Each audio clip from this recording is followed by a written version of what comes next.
We a church, so let the church say amen. Amen.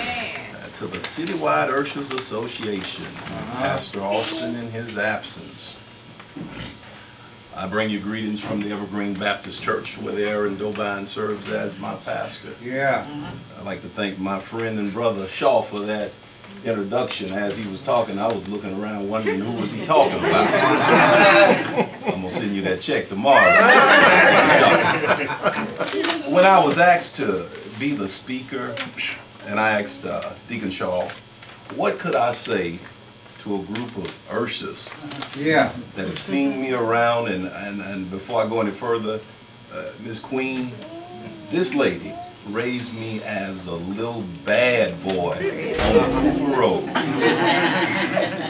And every time I see her, I hug and kiss him, and I tell her I turned out all right. And those were the times when, if you were doing wrong in your neighborhood, the neighbors could whoop you. And you would hate to go home because you knew you was going to get it again. Times have changed. But I looked at your theme, and your theme said, love ye one another.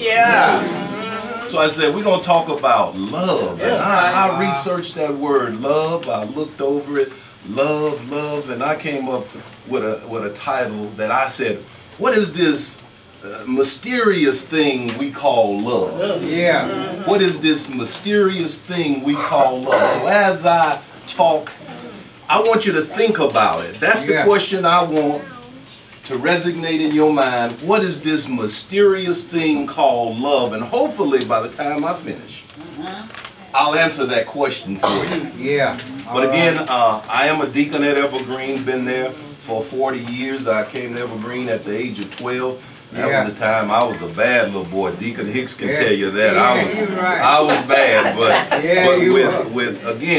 with seniors watching over you when you're little, and they're able to chastise you, and you don't have to worry about them like now. You chastise a kid now, I don't understand this. They call the police on you. And then guess what? You go to jail. Your kid and your telephone. But that's another story I talk about. But today we're going to talk about love. And again, I said this mysterious thing called love. And throughout the years, poets, lovers, scholars, down through the years have tried to capture this thing that we call love. They've tried to define it, depict it, and they've even tried to analyze it. Above all, they have sought to understand it. That four-letter word, L-O-V-E, love. It is thought to be a feeling, or is it a feeling? Or is it an emotion? Love, we use that word loosely. You know, we say, I love you. But do we really know what it means when we say, I love you? I still say it's a mystery and it's mysterious. But in order to understand what love is, we have to know what the definition of love is. The definition of love is it's the opposite of hate. It's the opposite of hate. It's a strong affection for one another arising out of kinship or personal ties. It's passionate affection for one of the opposite sex. It's something that you find irresistible, this word love. It's unselfish, loyal, and benevolent concern for the good of one another. This mysterious thing called love. It's brotherly concern of God for humankind. It's brotherly concern for others. If you let your imagination go back, there was a guy by the name of Al Green. And Al Green said that love is something that can make you do wrong. It can make you do right. Love will make you come home early. Oh, this thing called love. It'll make you stay out all night. But then there was another guy by the name of Luther Ingram. Luther Ingram said, am I wrong to fall so deeply in love with you? Knowing I got a wife and two little children dependent on me too. And Luther went crazy with it. He said, well, If loving you is wrong, I don't want to be right. I don't want to be right. This mysterious thing we call love. Love is the basis of our life. Right. It might even be the reason for our existence. And to love and to know love is the single most greatest gift we can experience. All right. How you doing, Dr. Austin? Good to be in your house, Dr. Austin. Yeah. And despite the greatest discoveries in math and science, love remains a mystery to us. Yet it's something that is so complex and it's so powerful that it guides and rules our life. Knowing love is being in a state equivalent to living in paradise. Now mind you, I say knowing love, and I'm talking about real love. Real love. I'm not talking about that fake stuff. That real love. It is as close to heaven as we can likely get right here on earth. I'm talking about true love now. Love is the center of our attachment. And it is the objective of our lives. Our well-being, health and happiness, we think relies on our diets, our fitness, and our wealth. Yet none of these things mean anything without love.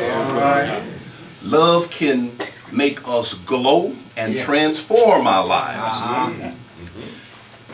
To be unloved, mind you, to be unloved turns us painfully into being without purpose and direction. It is truly that love is again the basic force that unites us in our families and our relationship. Think about this one. Parents don't care for their child simply because they ought to. No, they don't do that, not because they ought to. They care for that child because of the love that they have for that child.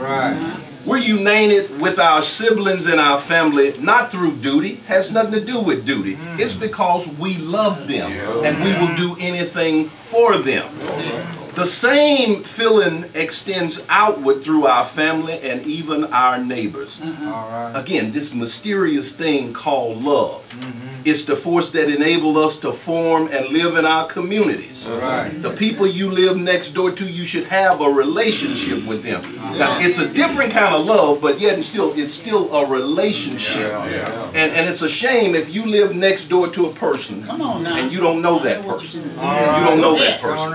And if I take you back, and it's another story for another day, there were times when we could leave our houses, leave the doors unlocked, leave the windows up to get fresh air. And even now, you're afraid to be in your house with your door unlocked, and God forbid if they ask you to let the window up to get some fresh air. God forbid that. But real love asks for nothing in return and wants only to give. I'm talking again about real love. And where there is love, there is harmony and balance in the world. Where there is absence of love, there is misunderstanding, there's hatred, there's fear, and there is what? Jealousy. Jealousy.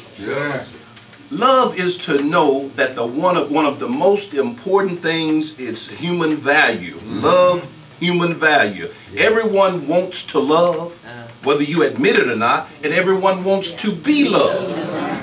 Virtually everyone is capable of this wonderful feeling. Sometimes, now watch this one, sometimes because of it, we think that our beloved people, our beloved family, has qualities that they really don't have.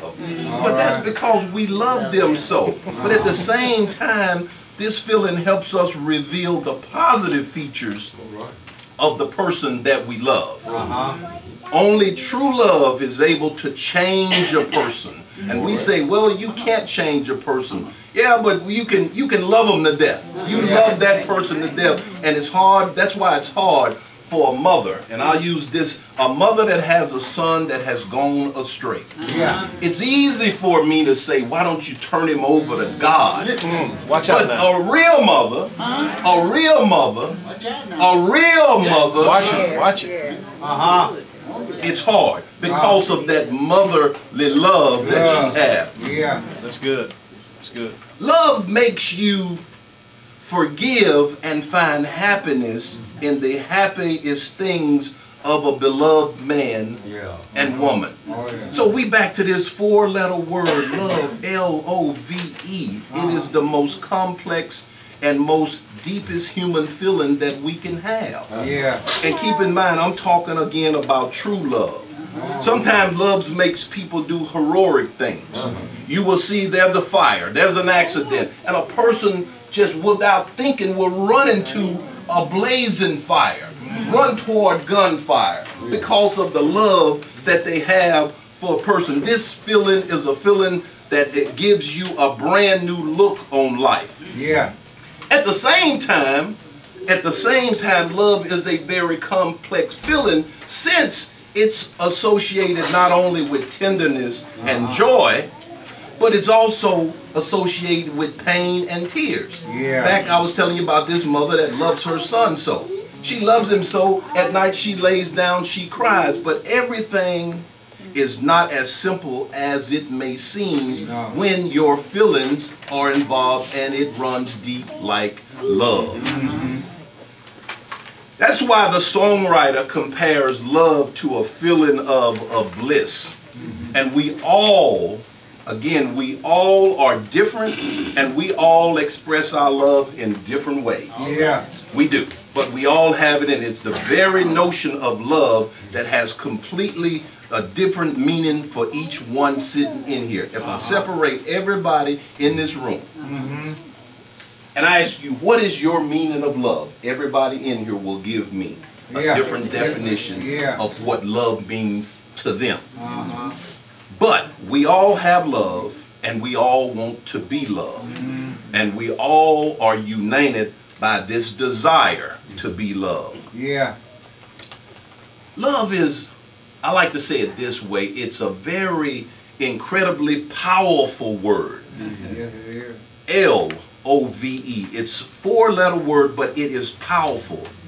But we use this word a lot of times out of context. A lot of times out of context.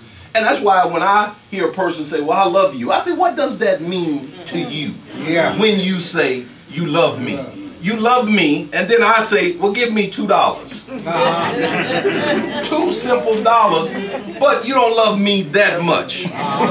When we're in love, and again, there's a difference between love and being in love. Yeah. When you are in love, you always want to be together. Yeah. And when you're not, you're thinking about being together.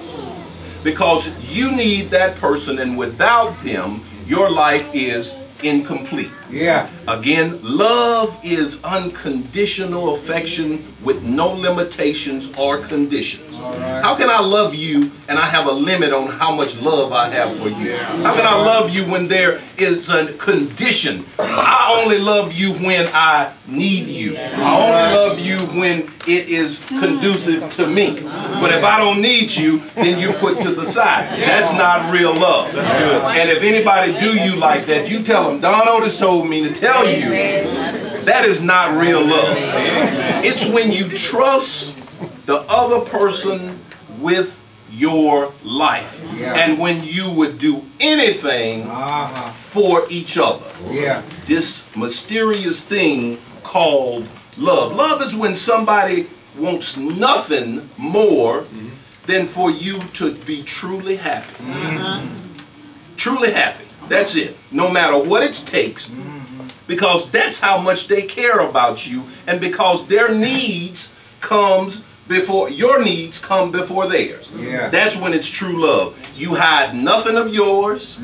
You hide nothing of yours. I think I'll say it one more time. You hide nothing of yours, and you tell them anything because you know they accept you just the way you are, and vice versa. It's when they're the last thing you think about before you go to sleep. Watch out about real love. Watch it now. Watch it now. And when they're the first thing you think about when you wake up. The feeling that warms your heart and leaves you overcome with a feeling of serenity. Love involves wanting to show your affection and our devotion to each other. It's the smile on your face when you get there. It's the smile on your face when you just think about them. You ever had that moment when the person is absent and you just think about the way they look and it makes a smile come on your face? Keep in mind, I'm talking about true love.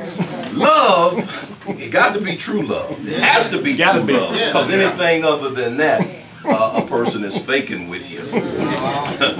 And listen to this. You don't love because you expect something in return. That's not true love. Watch out now. Watch out. You have to love what you do. You have to learn to love new things. You have to learn to meet and know others. Because how can you... See, the human race, we were not designed to be alone. If I remember, in Genesis, God made man and then he made woman. He took that rib from the man because he didn't want the man to be alone. And I'm sure somewhere in there was love. There had to be love. I heard the old saying, love makes the world go round. So that means that we stop loving each other, and let's not take this as a chance. If we stop loving each other, the world may stop. It's love that makes the world go round. It is love that makes the world go round. Now listen to the Bible. Since I stood here and I talked about me, and it probably went through this year and it came out the other year. So I'm going to take it to the Bible on you. Now listen to what the Bible said. The Bible said, greater love has no man than this, that a man lay down his life for a friend. We're still talking about this mysterious thing called love. L-O-V-E. God so loved the world Watch out now. that he gave his only begotten son. Now that's love. That's love. Let us not love one another, for love is from God. And whosoever love has been born of God and knows God. We're still talking about this four-letter word, L-O-V-E, love. God shows us his love for us in that while we were yet sinners,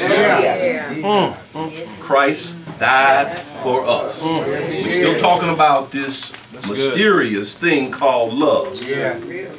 Love is patient. Love is patient. Love is kind. How can I love you if I'm mean to you all the time? And love envy not. It envies no one. Love is never boastful, nor conceited. And I like to throw, nor convinced. That's not in the Bible, but I like to throw that one in. Because you tell a person that they're conceited, they'll come back and tell you, no, I'm not conceited, I'm convinced. Nor rude, never selfish, not quick to take offense. Love keeps no score of wrong. I'm going to forgive you, but I ain't going to forget.